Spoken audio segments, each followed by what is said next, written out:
दोस्तों नमस्कार। आज हम आपको बड़ी रोचक कथा बताने जा रहे हैं। जब ब्रह्मा जी ने सृष्टि की रचना की तब प्रथम मनुष्य के रूप में किसने जन्म लिया तथा इस मृत्यु लोक में जब मनुष्य जाति की रचना हुई तब प्रथम राजा कौन बना। ब्रह्मा जी ने सबसे पहले मनुष्य के दो कौन से वंश बनाए।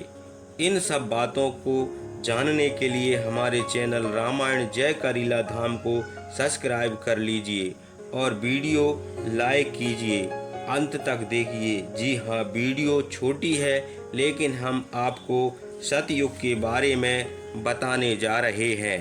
भारतीय संस्कृति में सृष्टि का आरंभ ब्रह्मा से माना गया है, जो भगवान विष्णु के नाभि कमल से प्रकट हुए थे।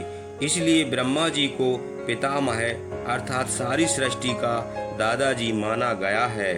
ब्रह्मा से पहले मनुष्य नहीं बल्कि उनके मन से अर्थात मानस पुत्र के रूप में मरीचि व पुलस्त ऋषि प्रकट हुए। एक राम के तो दूसरे रावण के पूर्वज हुए। ऋषि पुलस्त महान ज्ञानी श्रेष्ठ ऋषि थे। तुलसीदास जी ने रावण को उनके कुल का कलंक कहा है। मरीचि से कश्यप और कश्यप से विश्वान अर्थात सूर्य का जन्म हुआ। यहाँ से सूर्य वंश का आरंभ हुआ। सूर्य के पुत्र हुए वैवस्वत मनु। ये वैवस्वत मनु हम मनुष्यों के आदि पुरुष हैं। इन्हीं की संतान होने से बाद की पीढ़ियां मानव कहलाईं। वे वैवस्वत तो वे विश्वान यानी सूर्य के पुत्र होने से कहलाए, लेकिन उनका नाम था सत्यव्रत। यह सतयुग की कथा है। तब का समान यानी हमारे पुरखे कैसे थे, वर्णन मिलता है कि तब ना कोई राजा था ना कोई राज्य यानी देश विदेश। तब हमारा राष्ट्र और उसमें रहने वाले राष्ट्रीय लोग स्वयं ही अपने अपने कर्तव्य को धर्म मानकर जीवन जीते थे। कोई किसी का अधिकार व संपत्ति न छीनता था न चुराता था। जब कोई अपराध या लड़ाई झगड़ा ही ना था तो किसी दंड विधान यानी कानून का भी आवश्यकता नहीं थी। ना कोई दंड देने वाला था न पाने वाला। सब पूरी तरह सच्चे मानव थे। लेकिन धीरे धीरे मनुष्यों में मेरा तेरा की भावना जागी। ईर्ष्या मोह अभिमान जागे।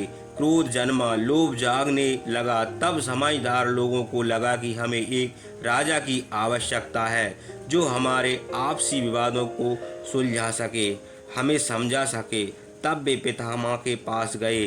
ब्रह्मा जी ने सत्यव्रत को उनका शासक बनाने की आज्ञा दी। सत्यव्रत बोले, मैं शासक नहीं बनूंगा। शासक बनने वाले को अनुचित काम करने वालों को दंड भी देना पड़ेगा। जिसको दंड मिलेगा उसे कष्ट होगा। किसी को भी कष्ट देना तो पाप है। मैं शासक बनने से पापी बन जाऊंगा। ब्रह्मा जी ने समझाया, जैसे सज्जनों की रक्षा करना पुण्य है, धर्म है, वैसे ही दुष्टों को दंड देना भी पुण्य है, धर्म ही है। ऐसा करने से दुष्टों को होने वाली पीड़ा का पाप नहीं लगता, क्योंकि यह दंड उसे सुधारने के लिए दिया जाता है। इसी से उसका भी भला और समाज का भी भला होता है। तब सत्यव्रत इस धरती के पहले राजा हुए। इन्हीं के वंश परंपरा में आगे चलकर भगवान श्री राम का अवतार हुआ। तब सारी पृथ्वी ही एक राष्ट्र थी। सारे मानव एक राष्ट्र और सबका धर्म सनातन मानव धर्म। इसके बाद राजा मनु ने अपनी प्रज्ञा से न्याय व्यवस्था विकसित की और कालांतर में पृथ्वी पर विभिन्न राज्यों का उदय हुआ।